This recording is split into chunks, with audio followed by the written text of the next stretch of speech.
Welcome to Bite at a Time Books, where we read you your favorite classics one bite at a time. My name is Bree Carlile, and I love to read and wanted to share my passion with listeners like you. If you want to know what's coming next and get updates from me, Bree, sign up for our newsletter at biteatatimebooks.com. Be sure to follow the show on your favorite podcast platform so you get all the new episodes. Or you can follow the show on YouTube, where we have playlists for all the stories. We're part of the Bite at a Time Books Productions Network. If you'd also like to hear what inspired your favorite classic author to write their novels, and what was going on in the world at the time, check out the Bite at a Time Books Behind the Story podcast, Tuesdays, wherever you listen to podcasts. Today we'll be continuing The Scarlet Letter by Nathaniel Hawthorne. Chapter 12, The Minister's Vigil, Part 1. Walking in the shadow of a dream, as it were, and perhaps actually under the influence of a species of somnambulism, Mr. Dimmesdale reached the spot where now so long since Hester Prynne had lived through her first hours of public ignominy. The same platform or scaffold, black and weather-stained with the storm or sunshine of 7 long years, and foot-worn, too, with the tread of many culprits who had since ascended it, remained standing beneath the balcony of the meeting house. The minister went up the steps. It was an obscure night of early May. An unvaried pall of cloud muffled the whole expanse of sky from zenith to horizon.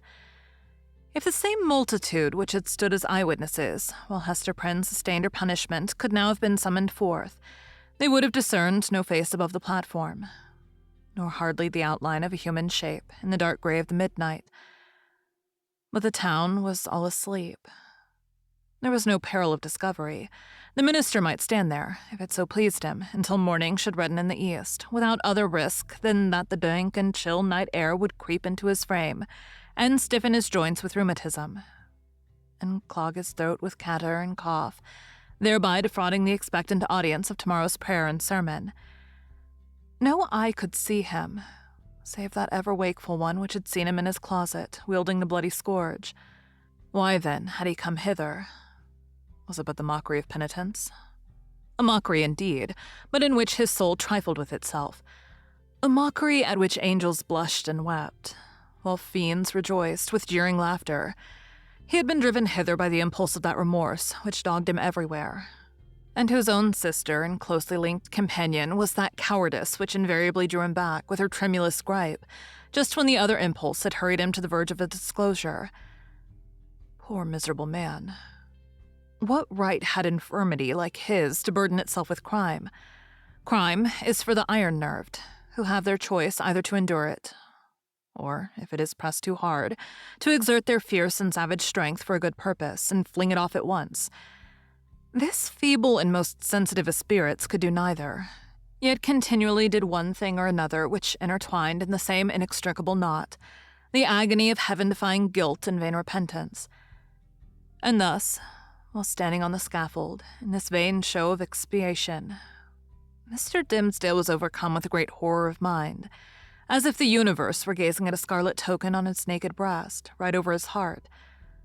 On that spot, in very truth, there was and there had long been the gnawing and poisonous tooth of bodily pain, without any effort of his will or power to restrain himself. He shrieked aloud, an outcry that went pealing through the night, and was beaten back from one house to another and reverberated from the hills in the background as if a company of devils, detecting so much misery and terror in it, had made a plaything of the sound and were bandying it to and fro. "It is done," muttered the minister, covering his face with his hands. "The whole town will awake and hurry forth and find me here." But it was not so. The shriek had perhaps sounded with a far greater power to his own startled ears than it actually possessed. The town did not awake, or if it did, the drowsy slumbers mistook the cry either for something frightful in a dream, or for the noise of witches, whose voices, at that period, were often heard to pass over the settlements or lonely cottages as they rode with Satan through the air. The clergyman, therefore, hearing no symptoms of disturbance, uncovered his eyes and looked about him. At one of the chamber windows of Governor Bellingham's mansion, which stood at some distance, on the line of another street, He beheld the appearance of the old magistrate himself, with a lamp in his hand, a white nightcap on his head, and a long white gown enveloping his figure. He looked like a ghost, evoked unseasonably from the grave. The cry had evidently startled him. At another window of the same house, moreover, appeared old Mistress Hibbins, the governor's sister, also with a lamp, which, even thus far off, revealed the expression of her sour and discontented face. She thrust forth her head from the lattice and looked anxiously upward.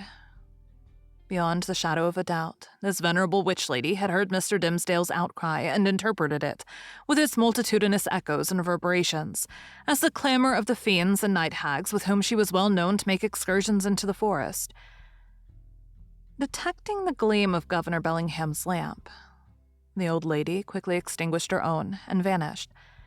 Possibly she went up among the clouds. The minister saw nothing further of her motions.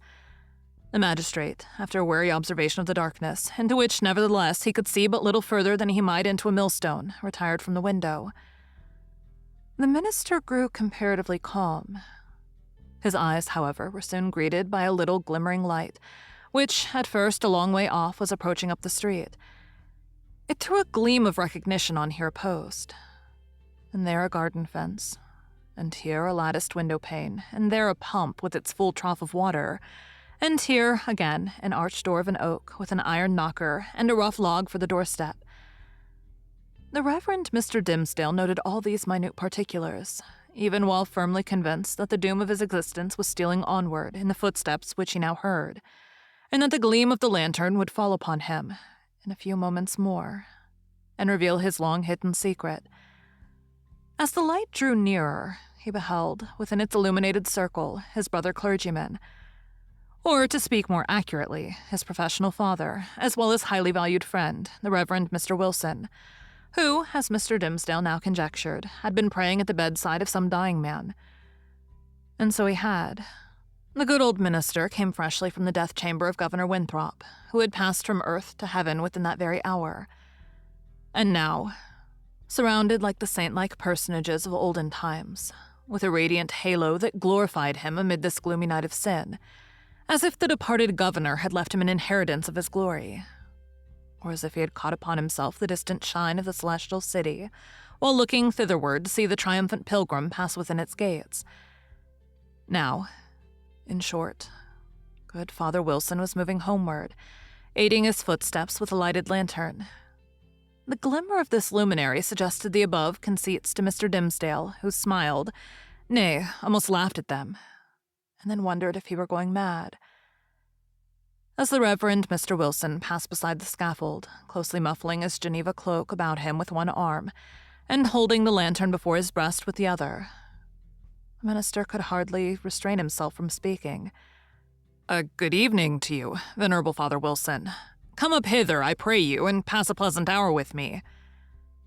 Good heavens! Had Mr. Dimsdale actually spoken?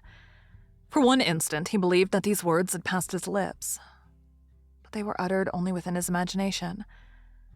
The Venerable Father Wilson continued to step slowly onward, looking carefully at the muddy pathway before his feet, and never once turning his head towards the guilty platform. When the light of the glimmering lantern had faded quite away, the minister discovered, by the faintness which came over him, that the last few moments had been a crisis of terrible anxiety, although his mind had made an involuntary effort to relieve itself by a kind of lurid playfulness. Shortly afterwards, the like grisly sense of the humorous again stole in among the solemn phantoms of his thought. He felt his limbs growing stiff with the unaccustomed chilliness of the night, and doubted whether he should be able to descend the steps of the scaffold. Morning would break and find him there.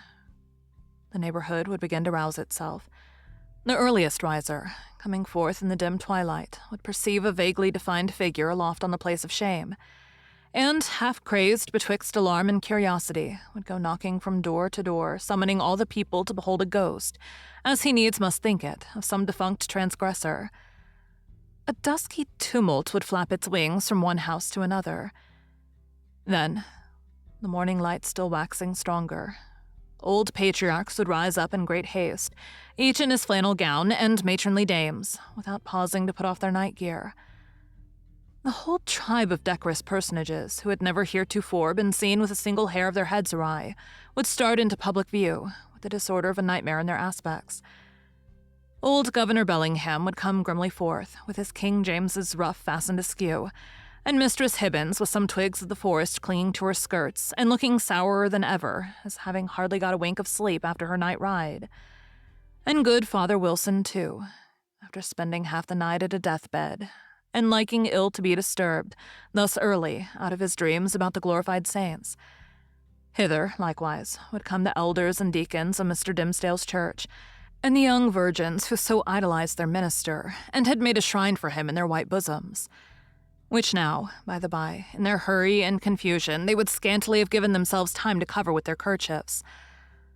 All people, in a word, would come stumbling over their thresholds and turning up their amazed and horror-stricken visages around the scaffold. Whom would they discern there, with the red eastern light upon his brow? Whom but the Reverend Arthur Dimsdale, half frozen to death, overwhelmed with shame, and standing where Hester Prynne had stood.